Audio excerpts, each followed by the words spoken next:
Some breaking news coming in right now. 90% of the rescue work has happened in Karnataka now. Less than 200 people are still feared trapped. Over 1,700 rescued in 4 days. More than 3,500 rescued overall. The SP will start a missing cell where they can go and report missing people. The number of deaths cannot be assessed now, however. And my colleague Amita now is joining us live from Kodagu, and she's been reporting extensively ever since heavy rains have lashed the state. Karnataka facing the wrath of nature. Over 17 people have died due to floods and landslides in the state. Amita, give us an idea of what the situation is currently like on ground.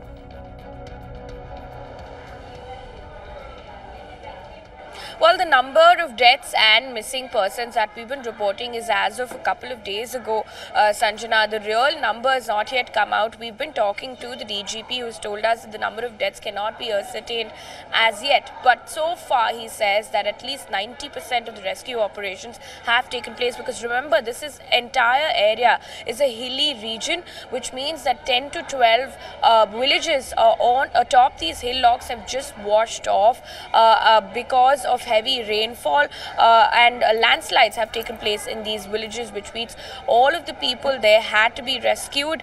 They've lost their homes and everything else along in the process.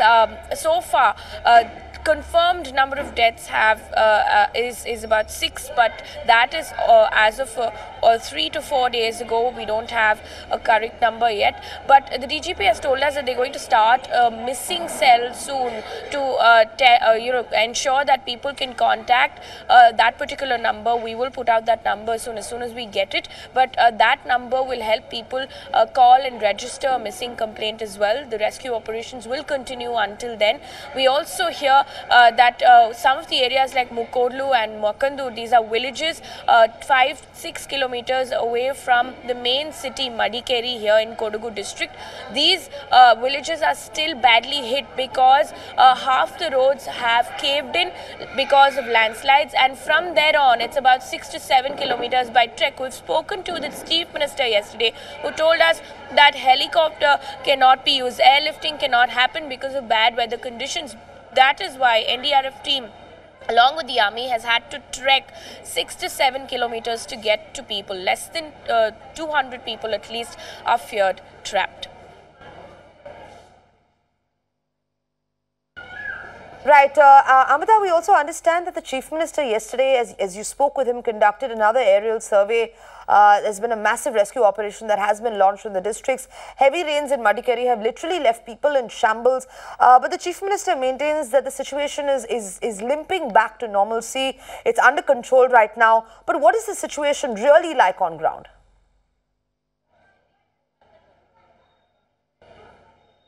Well, the situation really is that of complete chaos at this point, because this is one of the relief centers here in Madikeri. At least 12 relief centers are just in the city of Madikeri. It's the biggest city. But apart from that, overall, there are about 30 relief centers where people who've lost everything, their homes, their land, all of that in these villages have been rescued and brought here. In fact, a lot of people who've been talking to say that they weren't willing. Some of them whose homes were intact at the time when they moved weren't willing to move, but they had to be forced to come here because anything could happen. We've been to these places like Mukodlu and Makandur yesterday, and we've seen the kind of roads that have in fact caved in. Anything could happen at any point, which is why they've had to be brought to rescue. We've checked with the places here, relief camps. They've told us that they have enough supplies at this point, but after a couple of days, these people have nowhere to go,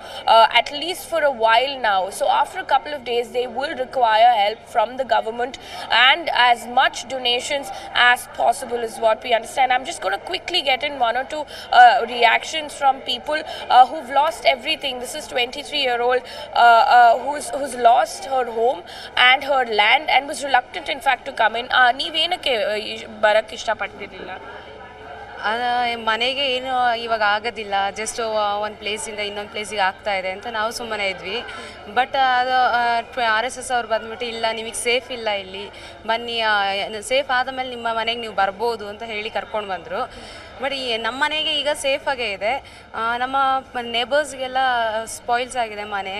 ಈಗ ಹೇಳೋಕ್ಕಾಗೋದಿಲ್ಲ ಯಾವ ಟೈಮಲ್ಲಿ ನಮ್ಮ ಮನೆ ಹೋಗುತ್ತೆ ಅಂತ. Alright, so she's saying essentially that although her home was intact, she had to come here because anything could happen at any point. But that is the real situation on ground, Sanjana. Right, Amita.